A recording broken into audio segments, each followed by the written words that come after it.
It begins with absence, not the grand thunder of orbital bombardment, not the shriek of sirens, but something far subtler. In the night cycle of hive Verax, the endless machinery of the manufactoria did not stall or scream. It simply slowed. One shift's worth of laborers noticed the forges ran a fraction quieter, the vast conveyor belts gliding with an almost lazy rhythm. To most, it was nothing, a momentary malfunction of servitors or a miscalculation in the tithe schedule. But to those who paid attention, it was the first signal that the world itself had slipped under scrutiny. In the hab blocks that pressed against the hive's skin like barnacles, families awoke to find their neighbors gone. A Vox operator's quarters lay stripped of personal effects, not even a ration chit left on the steel floor. An administratum adept, diligent for 40 years, was found slumped at his desk, eyes blank, data slate still in hand. His pulse vanished without mark of violence. In the underhive, a gang leader whispered of silent strangers who moved like shadows and never returned the greetings of their prey. Nothing official was announced.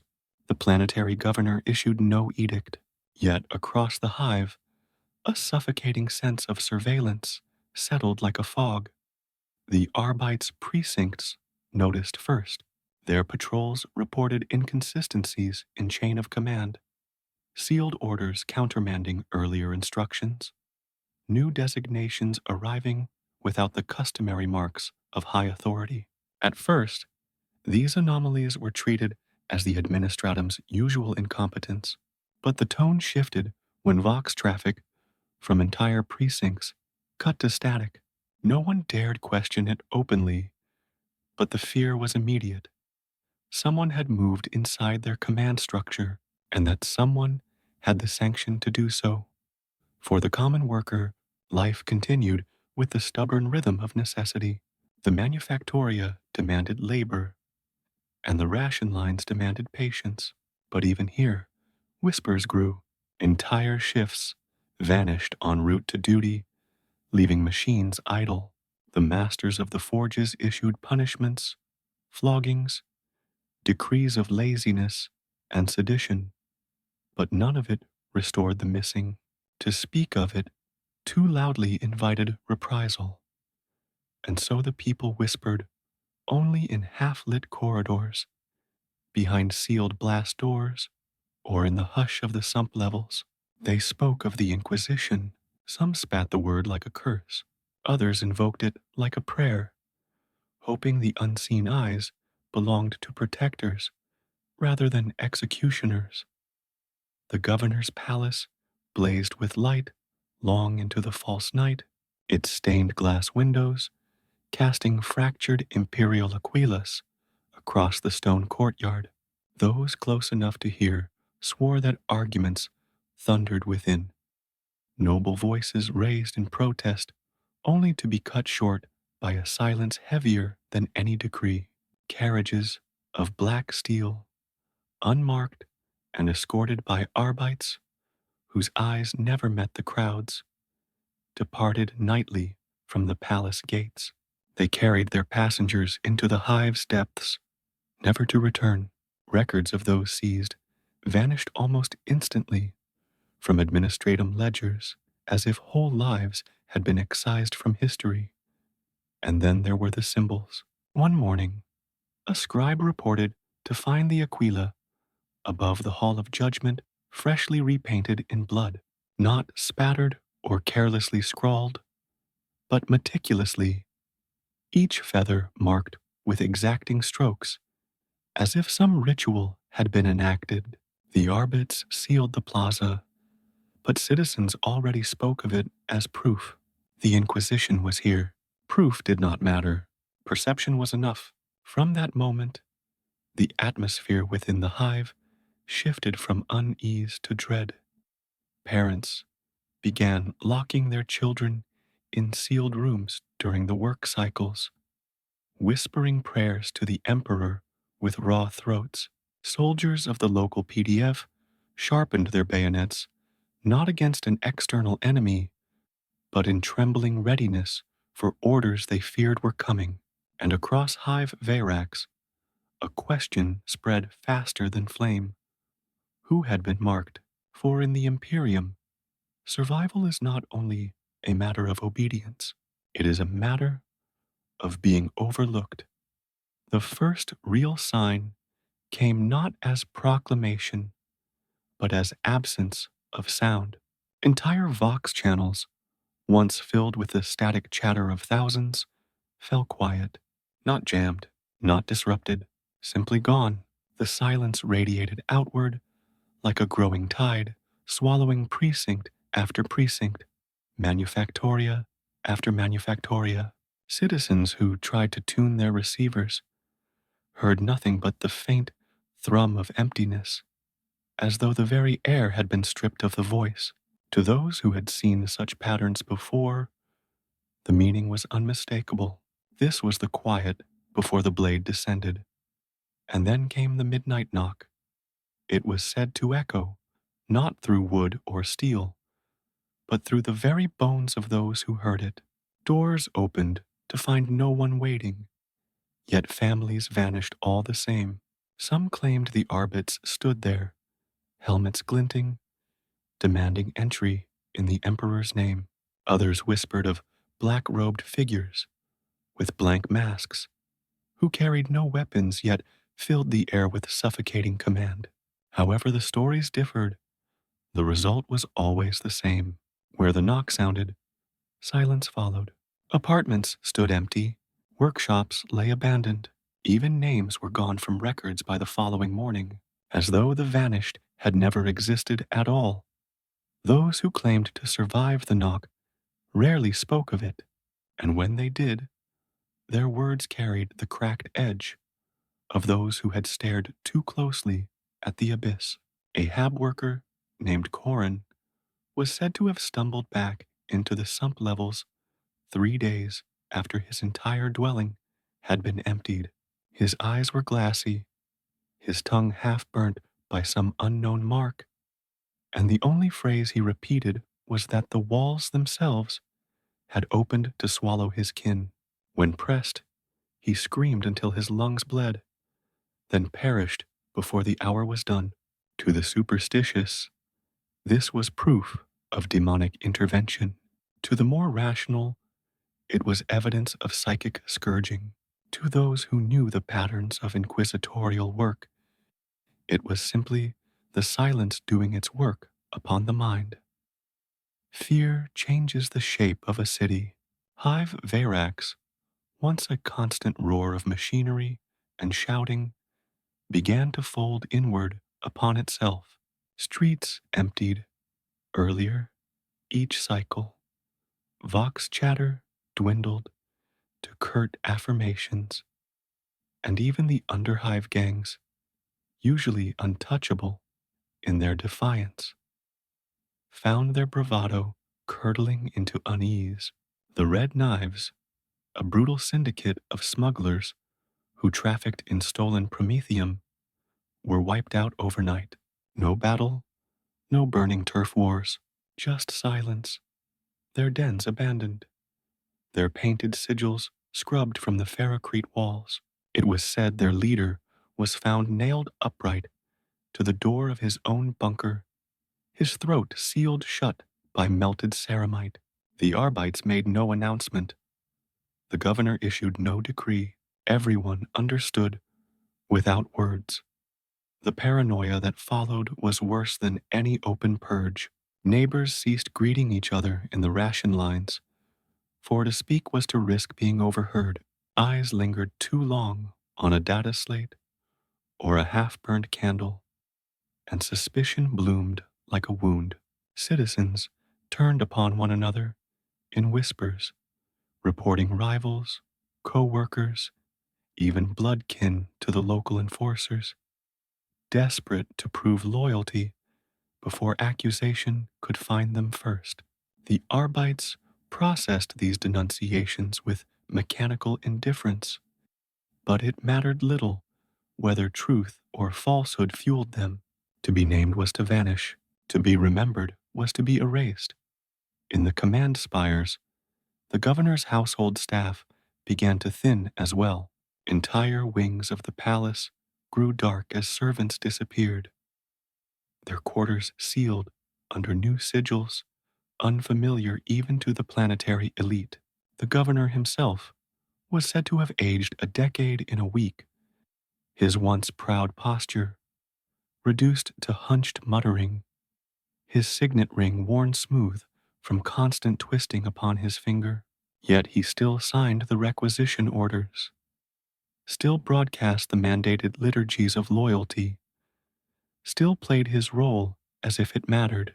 Perhaps he did not yet realize that he too was under the gaze, or perhaps he understood and chose to pretend otherwise for the sake of his own sanity.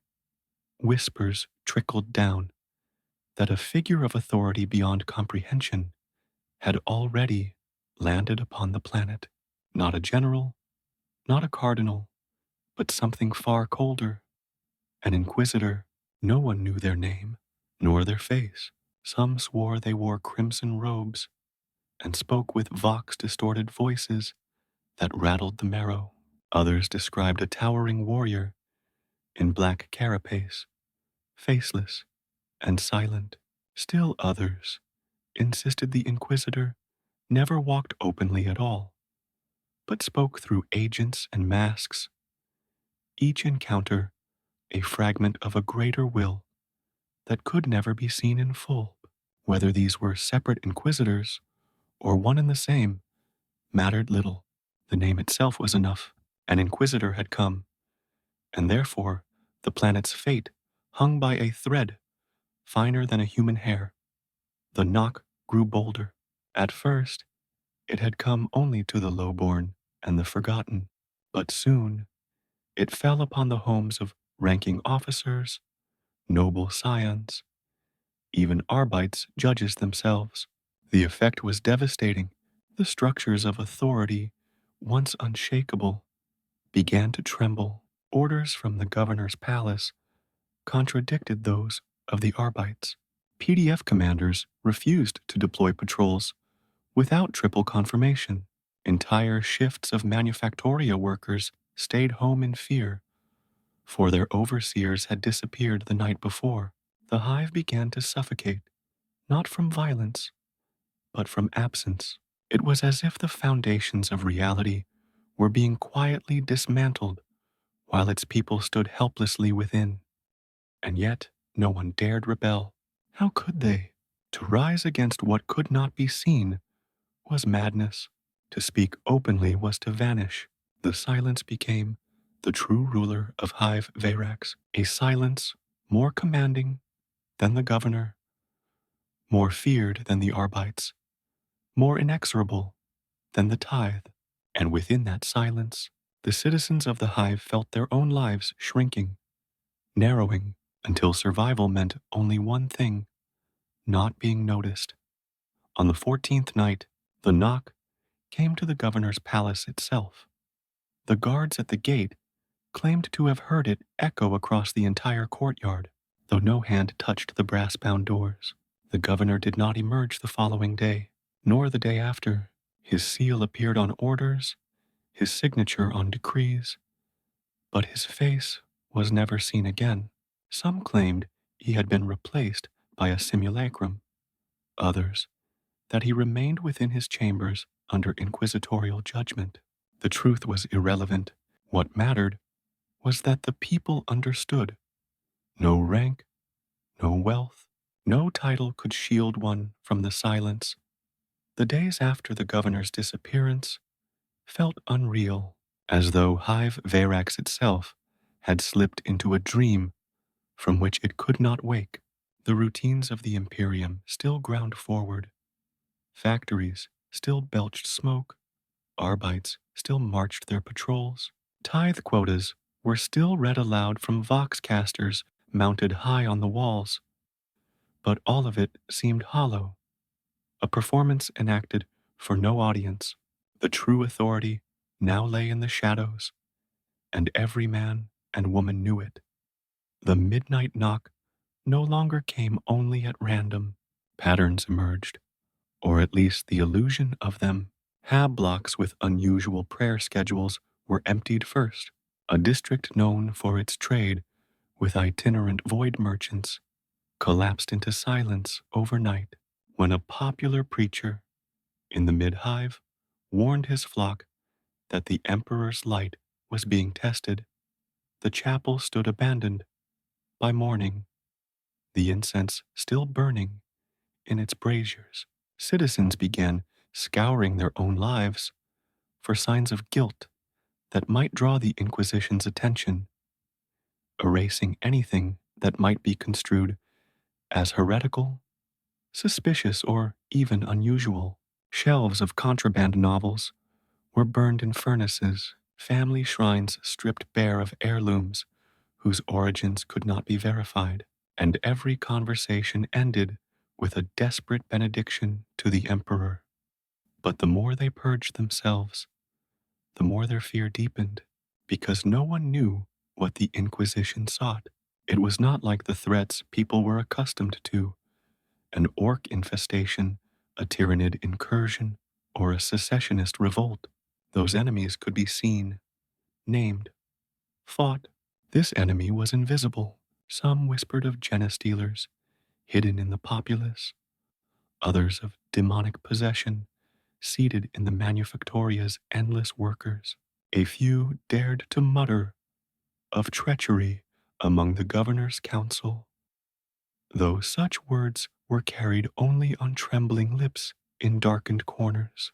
Whatever the truth, the Inquisition had judged this world suspect, and judgment never arrived without cause. Meanwhile, the infrastructure of the hive began to unravel. Vox traffic between districts grew erratic, with channels dropping to silence for hours, even days, before sputtering back with distorted echoes. Administratum edicts contradicted themselves, with new instructions stamped over old in conflicting sigils. Prometheum shipments vanished en route, their convoys swallowed whole between one checkpoint and the next, leaving behind nothing but scorched wheel ruts on the Ferrocrete roads. The PDF struggled to maintain order, but their command lines were severed, officers reassigned without explanation, companies deployed to defend positions no one could verify. Soldiers began disappearing as swiftly as civilians, their names scratched from duty rosters as if they had never existed. The silence grew physical. Once bustling plazas fell empty, shutters sealed over every window, doors bolted from within. Even the sump pits, usually alive with the shrieks of underhive gangs, grew still. Citizens walked with heads bowed, speaking only in mutters, glancing constantly over their shoulders, as though some unseen gaze lingered upon them. The absence of sound became oppressive, pressing down upon the hive until every creak of machinery or hiss of venting steam felt like a gunshot. And in that suffocating hush, the people began to imagine things. Shadows seemed to move against the flow of light, faces blurred in the corner of one's eye. Entire streets felt as though they leaned inward, listening. Then came the first public demonstration. It happened in the heart of the mid-hive, where a crowd had gathered at a ration distribution point. They stood restless, hungry, murmuring complaints that the tithes had stripped the hive of sustenance. It was then that the air seemed to grow heavy, thick with a weight no one could describe. The murmurs died without command. From the far end of the plaza came a column of black armored figures, too tall, too precise to be Arbites, their faces hidden behind expressionless masks of obsidian steel. They carried no banners, no heraldry, save for purity seals affixed to their shoulders and the faint trace of the imperial aquila etched into their chest plates. The crowd scattered before them without a word. The figures advanced to the center of the square, where they seized a single man from the front of the line. No accusation was spoken, no crime announced. The man did not resist, as though the gravity of their presence had already crushed his will.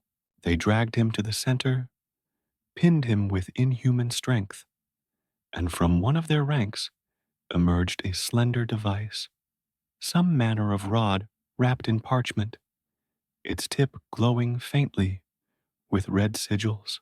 They pressed it against the man's skull, and he convulsed once, a ragged scream torn from his throat, before his body collapsed in silence.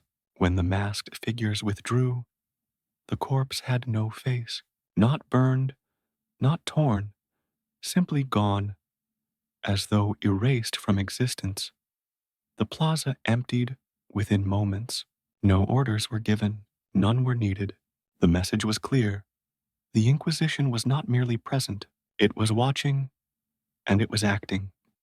From that day forward, no one in Hive Verax doubted.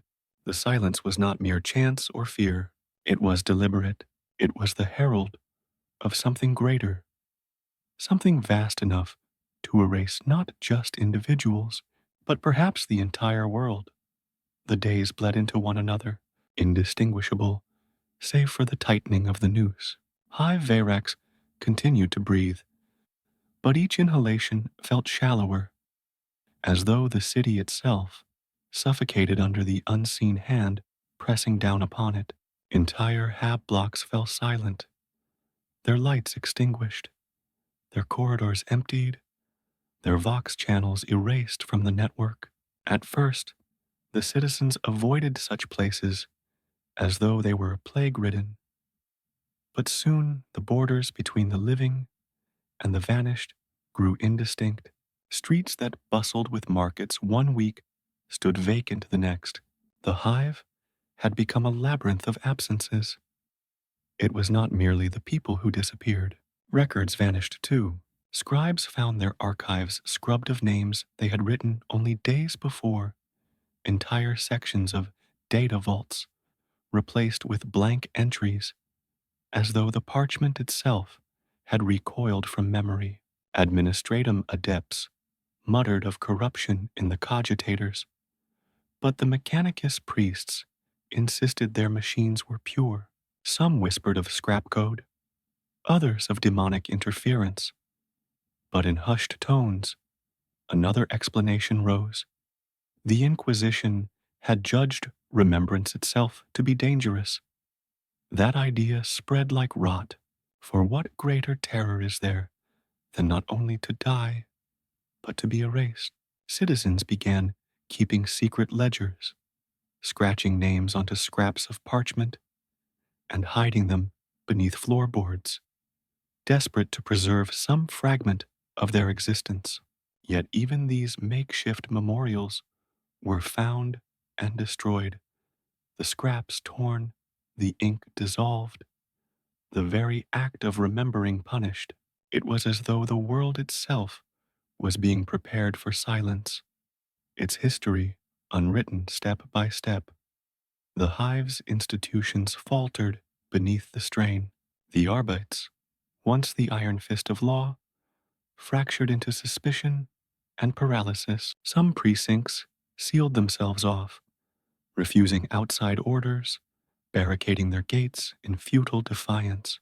Others vanished entirely, their fortresses abandoned, their armories stripped bare. The PDF splintered as well. Rumors spread of officers taken in the night, their regiments reassigned under new sigils none recognized. Patrols marched through the streets with hollow eyes, their discipline intact, but their will extinguished, as if they moved not for survival, but for delay. And still, the midnight knock spread. It became a rhythm within the hive, a heartbeat no one wished to acknowledge. Always, at the deepest hour of the false night, When the sky above the hive glass was black with pollution and the machinery had slowed to its laziest churn, the sound would come. Sometimes it was heard in a single dwelling, sometimes across an entire district. Sometimes it was so faint one could believe it imagined. Yet the result never varied. Where the knock fell, silence followed. Superstition thickened.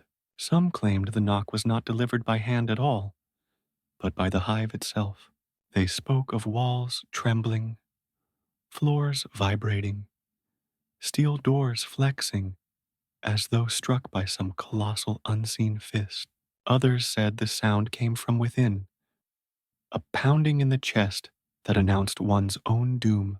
The ecclesiarchy, desperate to retain control, proclaimed it a test of faith, insisting that those who vanished were heretics unworthy of remembrance.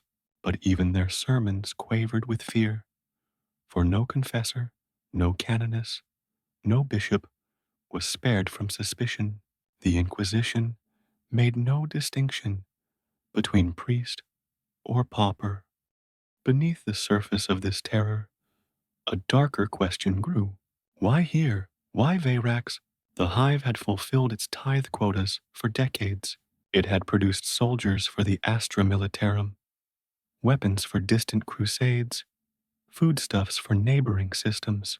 No rebellion had been recorded, no great heresy uncovered, and yet the Inquisition had come, erasing with the precision of a surgeon excising a cancer unseen. Citizens speculated wildly. Some whispered of a Xenos presence, a Necron tomb buried beneath the hive's foundations. Others spoke of warp taint leaking through sump pits, infecting minds one by one. A few dared to suggest corruption within the governor's court, secret dealings with forbidden powers. Each rumor was more dreadful than the last, and none could be proven, for those who pursued the truth too far simply vanished. The hive grew brittle under the weight of ignorance.